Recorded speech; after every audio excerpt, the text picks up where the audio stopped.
You want to get best friend tattoos? Yes. You like how there was no hesitation there? 0. I love it. Welcome back to Difficult Childhood. This is our first episode this year. We're going to do a season 2.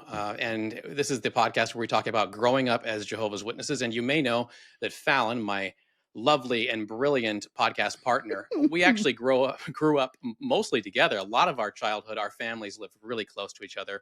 So we've known each other for so long, but then we also separately came out of the organization of Jehovah's Witnesses, and we've gotten better lives afterward. And we're kind of just talking about that experience and growing up and coming out of that organization and escaping all the little traps that they stick you in. So many traps. So many traps. Yeah, we're excited to be up and rolling again. We did take a little hiatus for the holidays, which was so nice, just to recharge your battery and spend time with your people, whether it's friends or family or whatever. But yeah, we're excited about the new season, and we got some good stuff in the pipe. So We do. We put a little bit of a list on our little short that we posted a couple days ago of what kind of things we're going to be covering, completely different topics. But one thing that has struck me, I was just kind of scanning around the JW.org website, which I don't recommend you do because I don't want to increase their traffic numbers. I don't want them to, because they feel real good about, 10 billion Right. people visited. Half of them were robots. But I found it funny that the last 3 years we have had governing body updates, and we've had 8 of them per year. So if my homeschooled math is right, 24 tremendous. Yeah. 24 governing body updates in the last 3 years. Why do you think that is? Is it biblical changes? Has the Bible really they've been rolling out fresh versions, or what? Are they relaunching the Bible like the iPhone updates? Everybody's rushing to download the new one. Gosh, remember that in 2014 when they were just doing the stage presence just like the Apple release? The use of the newly released JW Library app on computers and mobile devices. This application is going to be the ideal digital companion to the Bible that you now have in your hand. And now we have the new app, JW Library, and then the new Bible, which is also an app. 3 years before, they were chastising, brothers for bringing a tablet to the meeting. Oh yeah. But they literally look it up. The release of the new, the revised New World Translation. It is completely copying Apple event releases and how exciting and new this is. 8 governing body updates per year is what you need because stuff's changing. Gotta keep ahead of this stuff. That's crazy to me because I feel like, we've obviously talked about or discussed or at least watched or listened to most of them, but what are the others? Like, what are the ones that I didn't see? Because I know we haven't gone over like 24 of them. That's nuts. I'm sure a lot of them are not probably even worth discussing, but just the fact that it's so blatantly man-made. There it is. Yeah, agreed. Spoiler alert, it's man-made. Okay. It's super regular. Well, that was last year, and obviously they lost their funding in Norway, which prompted them to faux alter their disfellowshipping and shunning policies to make it seem that they actually do talk to people who have been we're totally overhauling this process. Mm-hmm. But of course, we all know that was just nonsense. They didn't overhaul anything, and it's just an excuse to look better to the smoke and outside mirrors. government agencies. Has nothing to do with the well-being of its congregants. Yeah. But as you all know, our channel really isn't about reviewing. We don't do a lot of reaction videos to JW releases. We don't cover Watchtower articles. A lot of other great channels do that. What we usually do is talk about how we woke up and how others did, and how you can have a better life, like we said, on the outside. And to that end, we wanted to share some of the great voicemails that you guys left us. Yeah. The ones that were with permission. And we had a few we wanted to play because we really appreciate you guys going to speakpipe.com/difficult childhood, and you can leave a 5-minute message there. And we got some interesting ones. Yeah, I'm excited about this because we like to refer to like our little community as like a relationship. But if to have a healthy relationship, you can't just do all the talking. I mean, we do a lot of talking, but we also listen. And we always encourage you guys to reach out. So when you do leave us a speak pipe message, or when you send us an email, that doesn't just go out into the stratosphere to never be seen again. I mean, we do really listen to all that. And your stories help encourage us and inspire us and give us ideas about what we can discuss next and ways that we think potentially we could help people. And it just means a lot, and we appreciate it. So we're excited to listen to a few of these together. Yeah, should be fun. Well, without further delay, let's go ahead and have a listen to the first voicemail here. Let's go here. Here it comes. Right now. Hey, y'all. First of all, I'm so glad that I have found your channel. I'm a PIMO, so I prefer not to use my voice. I feel like somebody might recognize it. But there is so much that we know that needs to be put out there. And it's crazy how now that we're on the outside looking in, you know, there is so much that I wasn't comfortable with even being in the congregation. Just a quick background. I was not raised in, and I'm not going to call it the truth because it's the lie, but I wasn't raised in, but came in right before I got married to my husband, who is a born-in elder, life longer. I don't think anything will ever change his mind. But, you know, things that I've noticed over the years and I would mention to him or just maybe keep to myself. And you know how everything gets explained away. Oh, we'll understand. Everything isn't to be understood. Jehovah will let us know. Jehovah will inform us and instruct us about that. You know, the usual, right? So, but over the years, it has just gotten worse and worse and worse and worse and worse.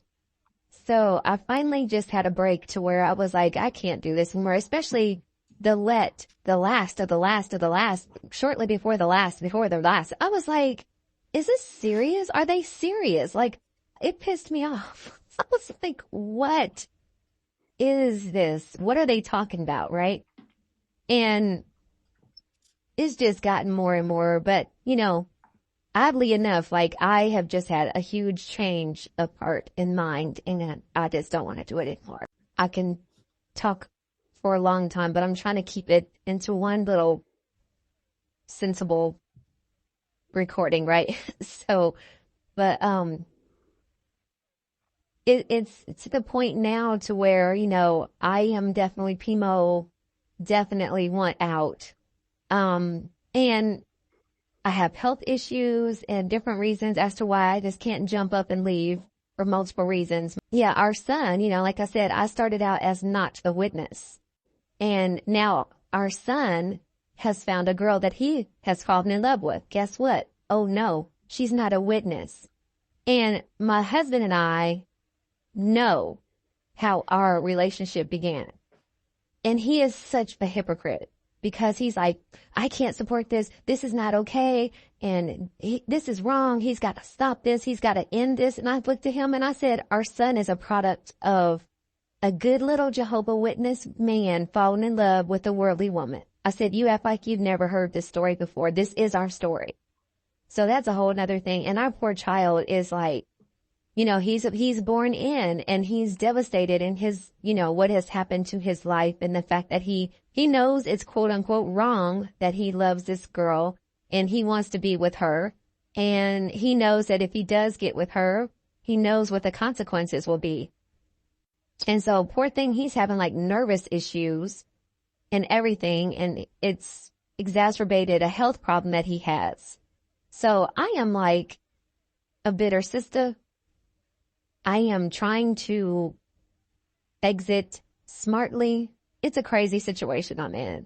I'm sorry. I feel like I've kind of jumped all over the place, but thanks for being here for me. I know I'm running out of time here and I'd love to talk to you more, but yeah, we got to talk more about how they're using tricky tongues with these courts too. I think that's a big thing. They're using tricky tongues, how they're answering questions or even Sanderson saying, I think it would be presumptuous of us. He didn't say no.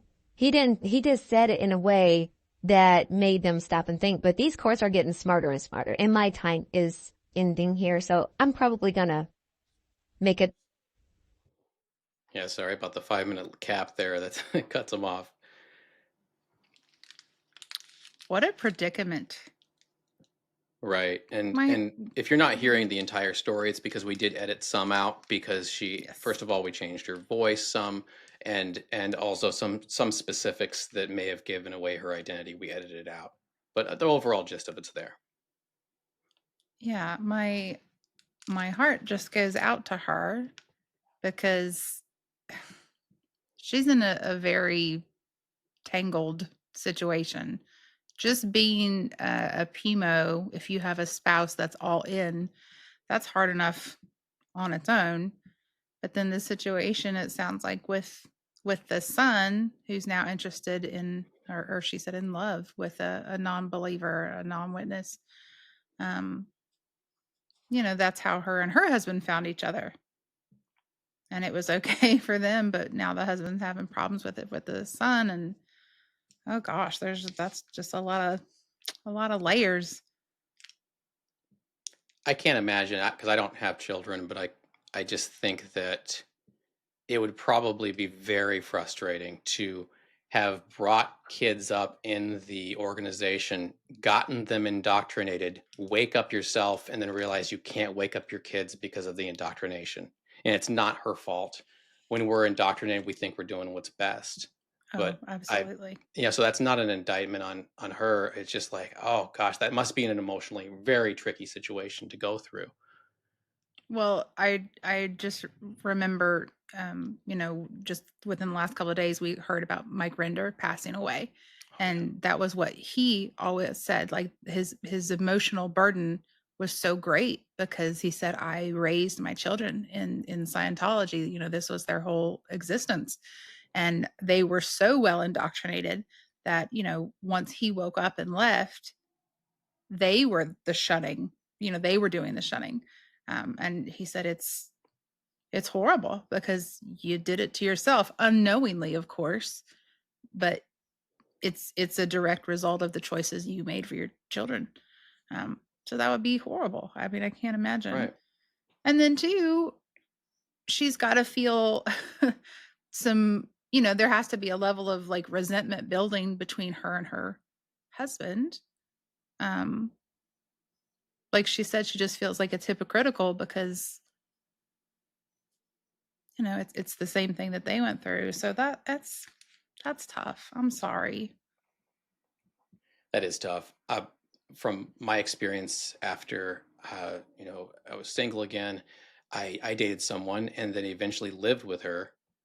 And I didn't know we weren't a good fit until we lived together for a little while. And we obviously hadn't gotten married. That would have been horrible if you're one of Jehovah's Witnesses to be living together. You'd be shunned by your entire family.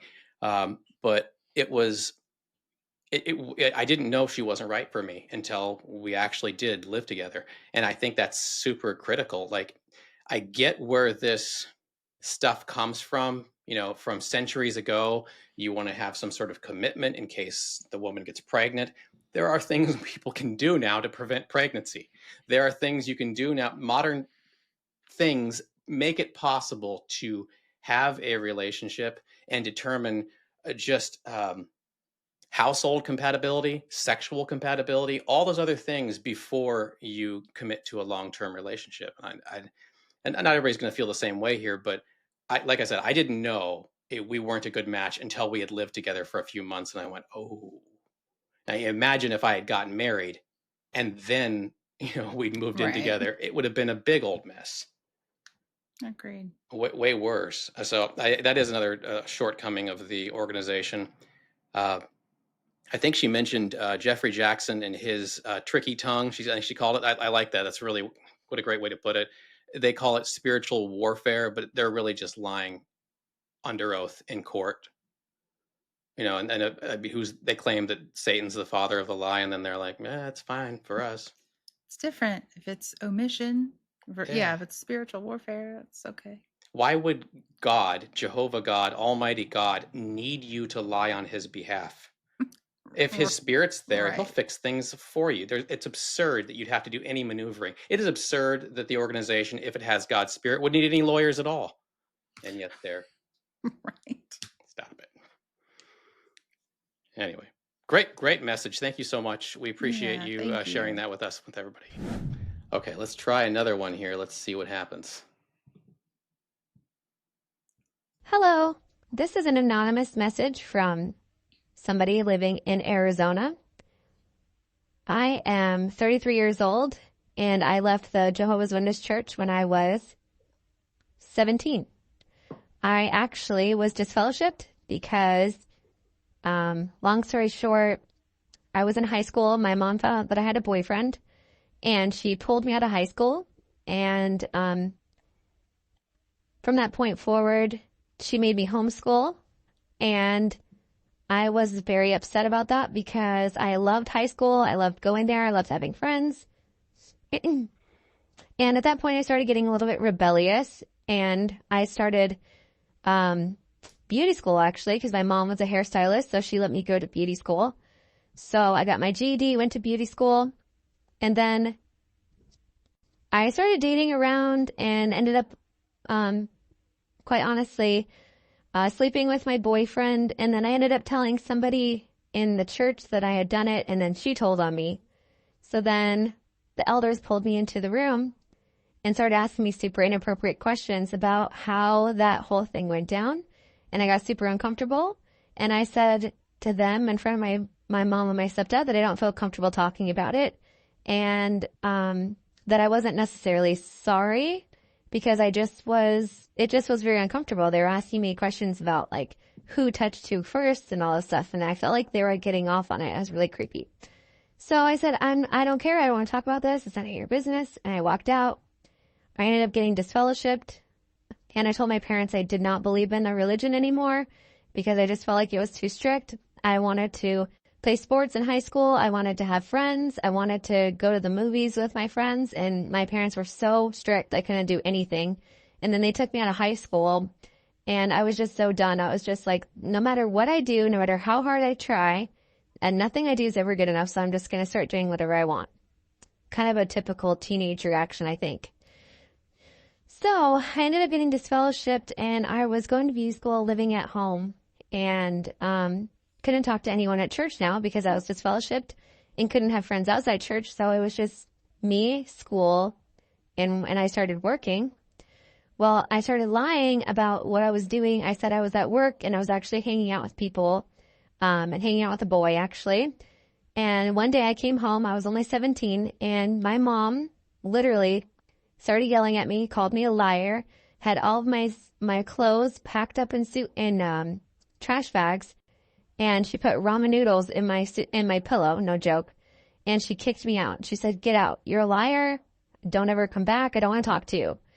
So I slept in my car that night before beauty school the next day, and then by the grace of God, I do still believe in God, somebody at beauty school let me stay with them. And then my grandma ended up helping me get an apartment of my own. There's actually a lot more to the story. Let's see if I can tell it in the next 2 minutes. So I'm disfellowshipped. I'm living outside of my house when I'm 17. My grandma got me an apartment. I turned 18. My brother ended up getting married, and my brother ended up having my uncle at his wedding, who had abused me when I was 9 years old. The elders knew that I was abused by my uncle growing up, and they had him in the church still. They asked me when I was 9 years old if I wanted to call the cops on him, and of course I said no. And my parents had him in my life my entire childhood, up leading till when I was 17 when I got disfellowshipped. And then my brother ended up having him in his wedding, even though I was not allowed to go to the reception or talk to anybody at the wedding. And they have still to this day kept, for the last 15, 16 years, kept my uncle close to them. They hang out with him all the time, and they will not speak to me. So it's been pretty awful having grown up the way I did, having to kind of survive on my own since I was 17, and being told that I'm a bad person, and then seeing them the way that they treat my uncle and treating me the way that they treat me. So Anyways, I hope that this story is helpful to somebody if they're going through the same thing. You know, it's not your fault. And we can't choose our parents or how we grow up, but what we do now is the most important thing. Have a great day. Thank you so much for listening to my story. And yeah, thank you for what you're doing for people. It's really nice.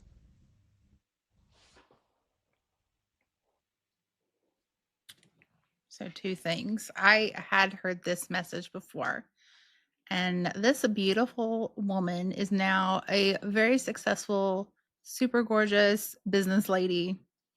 So,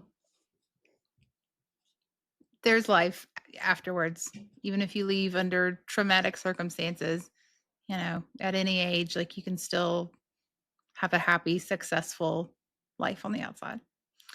But number two, I just give her so much respect for even at that age, at 17, to have the gumption to tell the elders to pound sand when they were asking all those inappropriate questions, because that's something that we hear over and over again, that they ask these very inappropriate personal questions, when a yes or no answer would have sufficed if they had to ask you anything.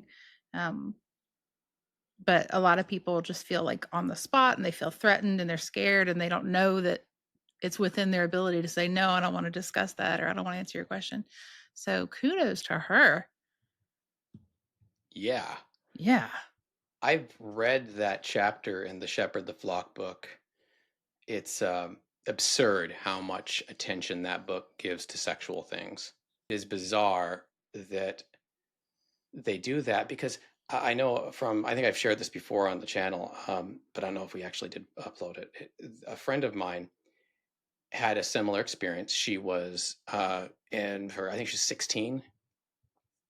She, she slept with another 16-year-old, teenagers, doing teenager things, and, probably not ideal. I wouldn't want my teenager doing that, but it happened, and there's absolutely no reason these old guys need to be sitting around a 16-year-old girl in a room asking them who touched who where and if she enjoyed it.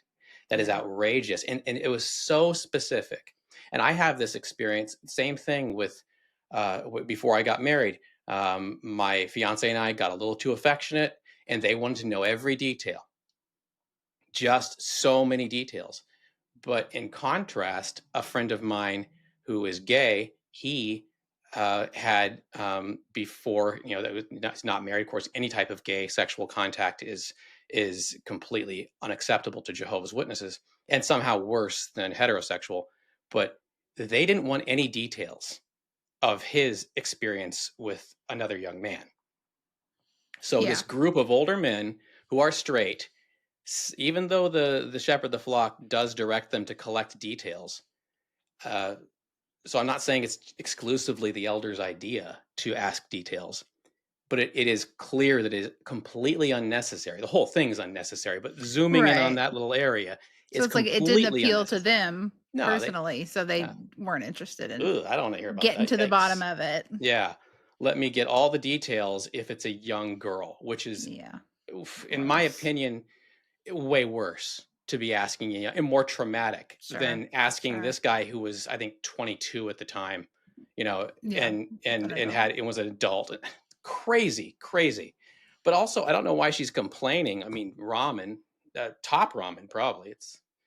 That's a perfectly loving thing to do, to give to your daughter and shove her out of the house. What an insane notion. I can't imagine. Again, I don't have kids, but I cannot imagine there's really anything my kid could do. I mean, murderers have their families showing up at court to support them. Literally. I'll put some money on your commissary. You can buy your own ramen in there. So horrible. Yeah, that's nuts. Something that popped into my mind when she was talking about how her mom found out that she was like dating a boy at school. Mhm. And the mom, the parents, or I don't guess maybe it was just the mom, but their reaction immediately mimics how the governing body reacts to someone in the congregation that is like a rule breaker. Um, you know, when you're disfellowshipped, they take away the thing that's most close to your heart. They take away like your human contact, your relationship, you're shunned, you're silenced. Right. And that's basically what the mom did. You know, that girl said that her experience as a JW in public school was a good one. She says she had lots of friends and she really loved school. She wanted to play sports. Like, you know, that was a nice experience for her. So the, the mom's response, rather than like, you know, reasoning with her or, you know, trying to help her make adjustments, was like, you're out of there. You know, we're just gonna nip it in the bud. You know, we're just gonna cut it off at the source, and just totally extract her from the situation. And it just made me think like, you know, she's just mimicking behavior that is normalized within that culture. Yeah, that makes sense. Yeah, it's interesting. Like it's punishing rather than disciplining. I don't know why I never really thought of that. Yeah, that makes a lot of sense. It's just parroting what they say. Yeah. Well, thank you for that message. Thank you for sharing. I think a lot of people will find your story helpful. So thank you very much for sharing that. Yeah. All right. Shall we try another? Yeah, hit me with another one, brother. Hi, my name is Erica. I am going to try and make this less than 5 minutes. So starting now. I recently found your channel. I'm a born in JW. I faded roughly 23 years ago. Oh, oh my God. Yep, it's actually been that long. Awesome. I have a lot of stuff to unpack, but I wanted to leave a voice message because my life outside the cult has been pretty freeing, but at the same time, I'm still mentally pretty fucked up. I'm so sorry about the swearing. I've seen so many like psychologists and therapists and psychotherapists and been on a shit ton of antidepressants and anxiety medication and things like that. And I'm constantly fighting every day to tell myself I'm worth something. For so long, I've been not good enough, you know, and that's followed me throughout my whole life because when you're a JW, it's just like, you know, you're doing something, but it's just not enough. And it's followed me up until adulthood. And some of these things are just so hard to break, you know? And um, I see people who've left and seem mentally stable and doing great. And I wish that was me, but it's not. Um, my immediate family are true believers, so I really wanted to be like free. You know, I wanted to disassociate. I don't want to be involved in anything Jehovah's Witnessy at all anymore. Um, I, but I'm losing myself because I'm still in there, and my immediate family are still believing JWs. I think I don't know if I said that. Um, And when I went back to see them last year, you know, so great to see them, but it's like I can't really talk about my life. I can't talk about things. I can't go, oh, you know, I celebrated my son's birthday or over Christmas or Christmas is coming or, you know, Halloween, whatever. Like I can't still talk about me, but it's okay for them to go, I was cart witnessing or I'm going to the meeting or things like that. And it just feels so like I'm still living a double life and it's so frustrating and it's so annoying, I guess. Um, and I had told my family that I do want to disassociate and um I had this one family friend who came up to me. We had a party and she told me if I did disassociate that I would kill my family. I would hurt them so bad because I have a good thing. I have a good thing going because I live in a totally different country. They still talk to me. They can still talk to me. They can still hang out with me and stuff like that. But if I disassociate, then they have to cut off everything. She was like, we don't want to do that because we love you. And just telling you there's nothing out there for you. I've been there, blah, blah, blah. Luckily, I was like 6 beers deep. So kind of rolled off my back at the time. But then I kind of sobered up and I was thinking about it and I was like, fuck, that is just a shit thing to say to a person, you know? And I guess I was just stunned. And I'm just so irritated at myself that I'm still stuck in this mental prison over this religion. It's just so messed up. But on the other hand, I'm really glad I got out. I'm really glad that I can do things without feeling so guilty. Still some things I feel guilty, but I guess that's just me. But, you know, I guess I just wanted to thank you guys for putting out your channel. You're continuing to help people who've been out for a long time, and I'm sure you're helping people who are just leaving. But I look forward to many more videos, and I didn't really have anything else to say. Just thank you for all that you're doing so far, and I look forward to watching more of your videos. So thanks for listening to my ramblings, and if you want to use this, you can. I don't know what part you take away from it, but yeah, you can. Thanks so much. Bye, guys. I don't know what part I'd edit out of it because it was all gold. So thank you for that message That was a very great, much. great message. Yeah. I love her. I love her energy. And let me just tell you, Erica, thank you for leaving that message. And just hear my words. Hear these words. You are enough. You're doing great. It might not feel like it. Some days it might feel like you're on, rocky footing. You're doing awesome. Yeah, I really feel you there. I can't emphasize enough the value that if you can, if it's something that you can get in your area, and you said you're not in the country, maybe that does make healthcare a little bit more tricky. But I do video chat therapy, and it is just so useful to me. And it took a couple therapists before I found one that actually understood, religious trauma is what they specifically call it. So if you're looking for a therapist, if that's something that you can do or you can work out with your situation, it is really useful when you find a therapist who specializes in religious trauma. I think I've said this before on the channel, but one of my first therapists I tried for maybe 5 or 6 sessions, and I gradually realized that he was a Mormon. And so when I'm talking about high control cult stuff, he's just like, "What?" He had no idea. It was completely, Right. He's like, that sounds normal to me. yeah, sounds good to me. And I mean, I should have known looking at him. You can usually identify a Mormon. They're the only people that are whiter than me. But it was, yeah, it just wasn't a good match. And now with my current therapist, and she has lots of other clients, patients who are former Jehovah's Witnesses, former Mormons, former just other high control religions, and she knows the lingo, but it's not just that. She knows what they've done to harm people and how Yeah. to help, and that's just been amazing. But yeah, it is. They always. I thought it was interesting when you said that they put it on you. They put it on Mm, you that if you chose to disassociate, that you would be causing the problem. Not that they're in an abusive organization. Not that they're choosing an abusive organization led by controlling cult leaders.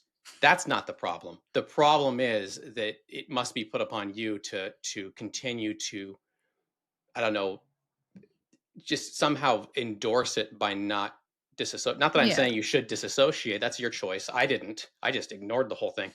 But They it, want her to take yeah, responsibility for everybody else's emotions and how everyone else feels. right. That's another good point. And my therapist has been constantly on me about that, that other people's feelings are not your responsibility. Yeah, you'd kill your parents, you'd kill your family. And they'd just be devastated. They could never recover. Guess what? My parents are both alive and I'm sure they're fine. Plot twist, that's gaslighting. That's all. That's all that is. Yeah. Yeah, and something else that she said that really stuck with me. I have heard this phrase multiple times, but when she said that, she sees other people that have left the organization and it seems like, they're like in a really good place and, she wishes that was her. Two things about that. Number one, the phrase that I heard that I really like that can be applied to many things, but specifically this is that comparison is the thief of joy. So you might be feeling great about where you're at, but when you compare it to somebody else, suddenly what's good for you is not that good, if that makes sense. Um, and I feel like, you're on your own journey, and it's different from everybody else. And it's not one of those things that you can just instantly deprogram from. I mean, it might take a long time. She says she's been out for, I think she said 20 plus years. Um, some people might, quote unquote, get over it quicker. Some won't. Some may never get over it. So don't be hard on yourself, and don't necessarily compare, where someone else is at in their journey to where you're at. Um, but then also, I think it's important that people keep in mind, when you see someone else, especially on social media, in any kind of entertainment realm, what you see is not necessarily the real thing. A lot of times people don't post their bad days. They don't share videos about, like, oh, I had a mental breakdown today and cried in my car because my mom won't answer my phone call. They post things that are happy.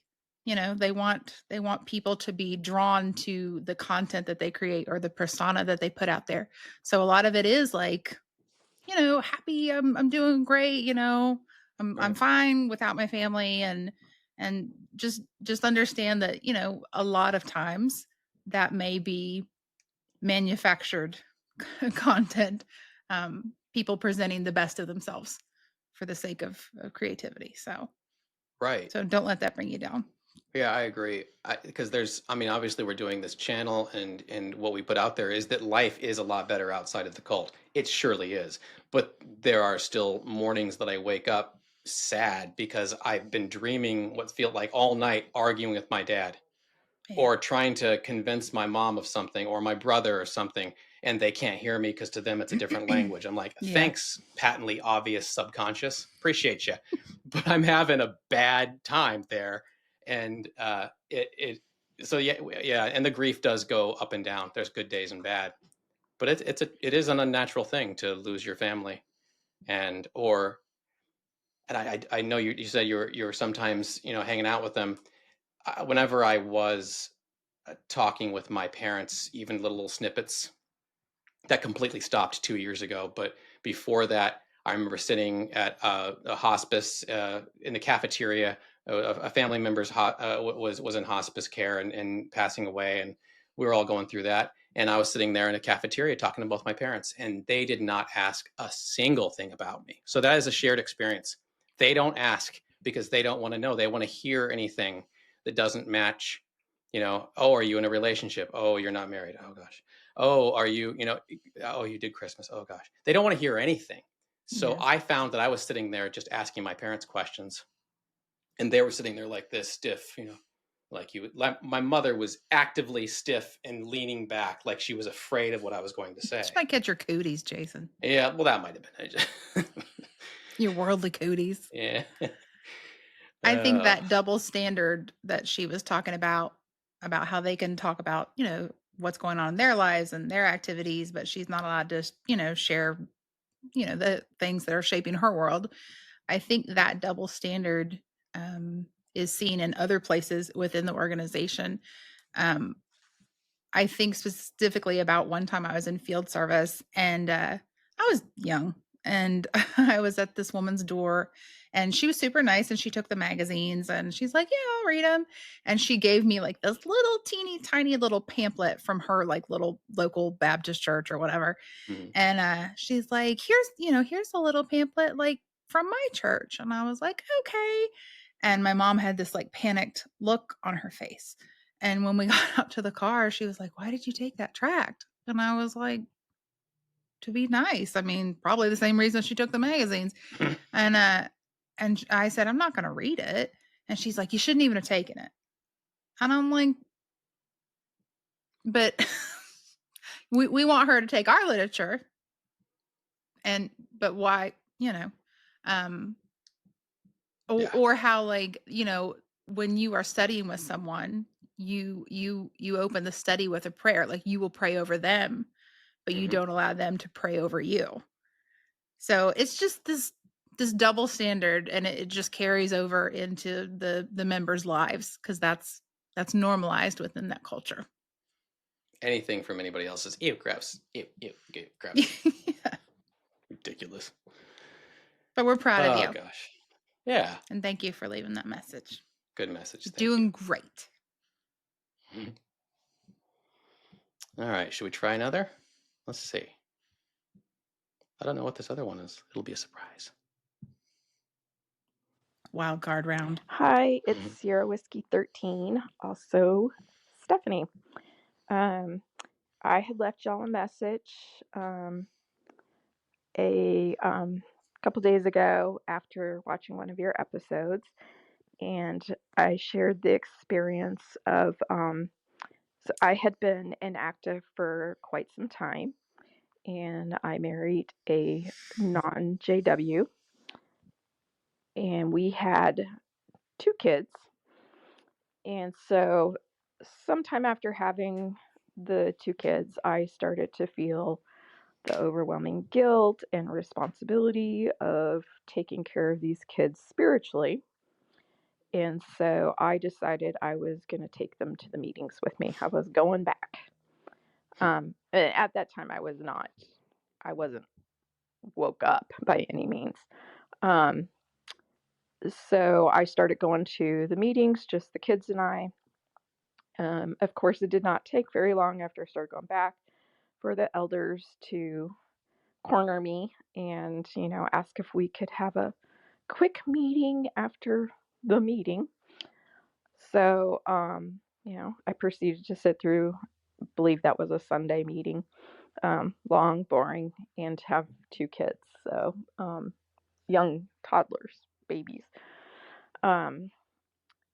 So after the meeting, they whisked me off to one of the back rooms, and they, start out all kind and loving, and we're glad you're back, which very quickly turned into, tell us what you've been doing for the last however many years, and, have you done anything that's not allowed, and did you live with your now husband prior to marriage? And you can we all know where those questions are headed. And so the longer I sat there, the angrier I got. um, so I stood up and, got my kids, and of course they were like, no, no, no, sit down. I'm shaking, my heart's racing. I'm like so conflicted because I'm like, on one hand, I'm like, I'm not going to sit here and be interrogated. And on the other, I'm like, but this is the organization and Jehovah, and oh my God, my babies. So I told the elders that I wasn't there to confess my sins. They got a little irritated with me over that comment, as you can imagine. And so I picked up my things, the kids left, and that was the last time I was in a Kingdom Hall. So that was several years ago because my kids are teens now. So, but even with that, I was not woke up yet. I still would have defended the organization, and pretty much all that went with it. So that's my story. And just want to say thank y'all for what you do. I really enjoy you guys' YouTube. Thanks. Yeah. Man, all these amazing women with this like badass energy, and they're like, no, I'm not answering these disgusting questions. I'm like, yes. I'm so jealous because, like, I am. I chickened. I mean, I was in my early 20s when I was in those meetings, and I was in my insurance agent's office because my insurance agent at State Farm was also an elder in our Kingdom Hall. And so since the I Kingdom see you, Hall was Jerry. farther out, yeah, Jerry. And so Jerry's like, all right, let's have the 3 brothers get together and interview Jason in my insurance office where I buy insurance for my Volkswagen. Are you kidding me? Well, now I want to go, get out of here, you jag. Go back to quoting my policies and stop probing into my life. How dare you? I'm just gonna give any any listeners out there a spoiler alert. Anytime an elder says, "Can we just pop in the back for a quick little meeting?" Yeah. It's going to be neither quick nor little. It's gonna be long and painful. Okay, so just know that going in, you've been warned. That's a setup. And oh, sorry. Go ahead. No, go ahead. Well, just a little bit of a preview of a future episode. You and I, with another friend, did something inappropriate. And I remember an elder, like 2 weeks later, walking up behind me and tapping me on. He says, "We need to see you in the back room." I'm like, I couldn't. It was such an innocuous thing. I could not have imagined it was about that. Right. And we'll have an episode coming. What did we do that we got in so much trouble? And that'll be our days of our lives episode. Oh yeah, it was scandal. And and then how much it was such a long meeting with follow-up meetings and privileges taken away, which really means you can't do this slave labor anymore. Oh my gosh. Oh no, darn it. Oh no, I can't hand around microphones. That's so terrible. Stupid. Yeah, we definitely want to discuss that on a future episode. Just carry stay on. tuned for the Days of Our Lives episode. Yeah.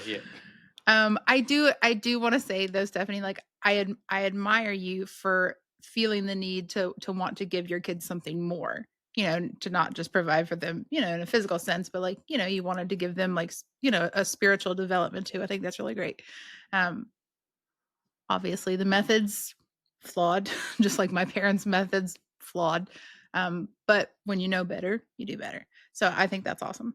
And we talked a little bit about this in a previous episode where we covered the Return to Jehovah brochure, because the brochure, which is specifically designed to like reel them back in, the ones that have, drifted or chosen to leave. And in the brochure, it portrays it like, just come on back. Just walk in and just jump right back in where you left off. And we're excited you're here and it's all good. It's not all good. Okay.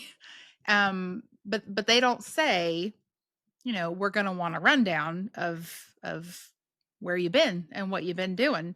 And so like, just exactly like her experience said, like in the first couple of meetings was all good, love bombing. And then once they got her in the back room, it turns into an interrogation. And like she said, we all know where those questions lead. So right, they pretend it's like Norm going back to Cheers. It's just going to be, yay, Norm. It's absurd because they're actually, it shows that they're a human organization because they're shooting themselves in the foot. If they hadn't done that, and if they had drawn her in for maybe a year and then re-indoctrinated the hell out of her and her children, they might have held on to her. But they are just little judgy, nosy little judgy judgersons. That's the scientific term, I think. Yes. And that they just really, really, inquiring minds want to know. Yeah, she said she wasn't really awake, but I think deep down, a little bit. They pushed her back out. You were more awake than you thought you were, because you were awake enough to realize this feels wrong. This. God's Spirit's really active in them. Okay, that's cool. So proud of you, Steph. Thank you for that message. That's awesome. Yeah. That was great. Our next one and last one, I have heard before. It comes from a friend of mine who I have not talked to since, I think, 1997. And he bumped into the podcast because of his sister seeing it. And we were friends. I used to go over to his house all the time. We'd have sleepovers and go to Wonderland Arcade. And he was just a buddy. And his name's Gene. And he left us this message after he noticed the podcast. So here goes.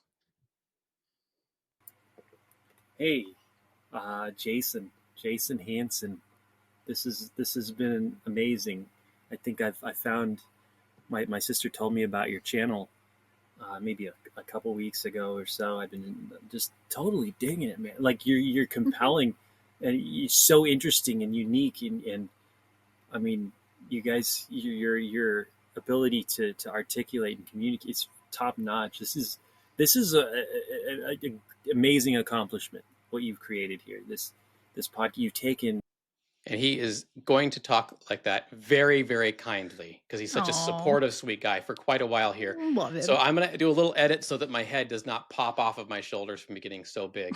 But we'll rejoin here. I feel 10 feet tall, Gene. I know. No, I really do appreciate all the awesome stuff you're saying here, Gene. But yeah, I need to check myself. So we hung out, Jason, you and me when we were kids. Gene is my name, Gene Lockett. I have very fond memories of going to Me your too. place, playing freaking Super Mario World, Mario Kart. just good times. You get all the great, listening to music. I like good times, man. I remember one time when we were out in service, you and me. It's just this silly ass little memory, but me, I said something stupid to the guy. I said something about religious sects, sects. I felt like such an idiot. I said, "Oh, there's all these sects in religion," and the guy laughed. He thought it was. He thought I said sex, of course, because it sounds like sex. There's all kinds of sex in religion, right? Well, that too. But anyway, I remember you swooped in, you saved me, and you clarified sects, and I could tell you were kind of like, oh, geez, kind of embarrassed, um, but yeah, that's one of those just funny little memories. Just carry along, but yeah, the good time. It's so cool that you live this life. You broke free. Like that's amazing. So yeah, I just wanted to make sure I got a chance to drop a line and say hi, say congratulations, and um, mad props, man. I kind of faded away when I was, when I moved out when I was 17. I know I just kind of disappeared. I felt kind of bad. I just disappeared from all you guys from your lives, and you're just like, oh, I guess Gene's gone. But yeah, what happened was I ended up living in Idaho and with my uncle, my worldly uncle, and drifted away. I stopped going to meetings, and for a while I was even like, I was just like worried, like, well, I guess if Armageddon comes, it's I had a good run. Like I was kind of like still a little. I wasn't like totally like, oh, it's all bullshit, and I wasn't like, it took a while for me to realize like, yeah, that was all just a bunch of stories. But anyway, yeah. So I kind of faded out, and I ended up going. So I was, in my 20s, and I went to college and stuff, and it's been quite a journey, and I've just evolved a lot since then, and like, I guess as we do. Anyway, we're in our 40s now, old, not quite there, but anyway, yeah, I just wanted to drop a line, say hi, congratulations. This is just too freaking awesome that you're doing this, and I feel I'm so like, I think of your family, and I think of like how hard that must have been to like to have them, disconnect like that, and everyone, it's a bad situation all around. Like I didn't talk to my dad for so long. I just only had the occasional little conversation, and then yeah, just the other day, not a few weeks ago, I went over there, and I just dropped in out of the blue and said hi and hung out. It's been okay, but I think maybe I gave him the impression that I'm coming back to the church, and I was like, oh shit, what am I gonna anyway, sorry, blah blah blah blah blah. I know my 5 minutes are almost up. God bless you guys. I mean, uh, nice work. Bad props. I'll see you. I'll see you later. Oh, I guess I'll give you my number. It's feel free to text me, call me, whatevs. Take care. Bye bye. So I did text him after that, and we chatted for a bit, and it was just great to talk to him again. Aw. Yeah, and we were such tight buddies from like 12. We're almost exactly the same age. I like that he thinks I'm still in my 30s. It's I maybe know. the I'm like, time love you, difference. I don't Jane. know. What a nice guy. Very Say it complimentary. again. But it was, we were super tight buddies from about 12 to 17. Hmm. And then he did, he broke free. So he was saying, congratulations to us for breaking free. Buddy, you nailed it at 17. Proud of Yeah. you. I Wow. mean, I almost did it at 29 and didn't do it. And then went back and went, oh, I figured it out at 37, 38, something like that.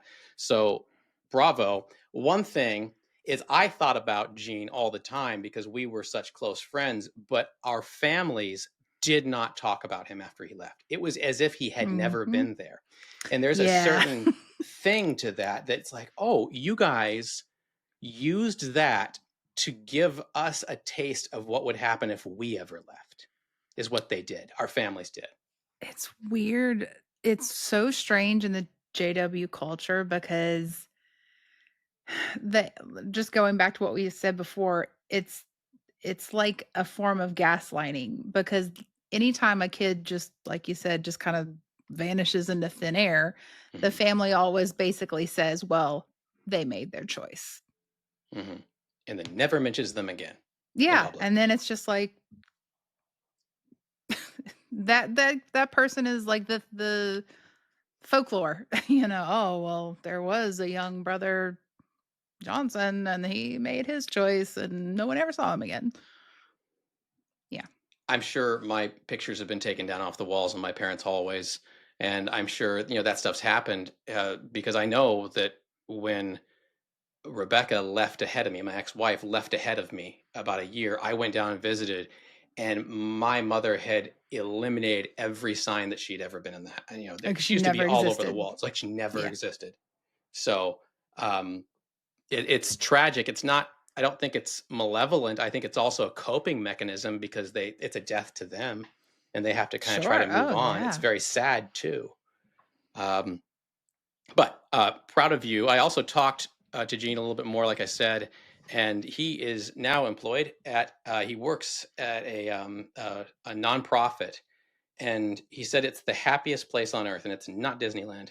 He works at a place called it's in Marana, Arizona. It's a pig sanctuary, and you can look it up online. Shut And up. it's all these neglected and abused, adorable little piggies. It's my dream job. There's piglets, there's little potbellies, all kinds of pigs, and they're super smart and they're super sweet. And a lot of people will, oh, I want to get a pig, and then they neglect them, and then the county or the city, I don't know what, maybe something like that, goes and takes them from people who are neglecting their animals, and then they just live a happy little piggy life.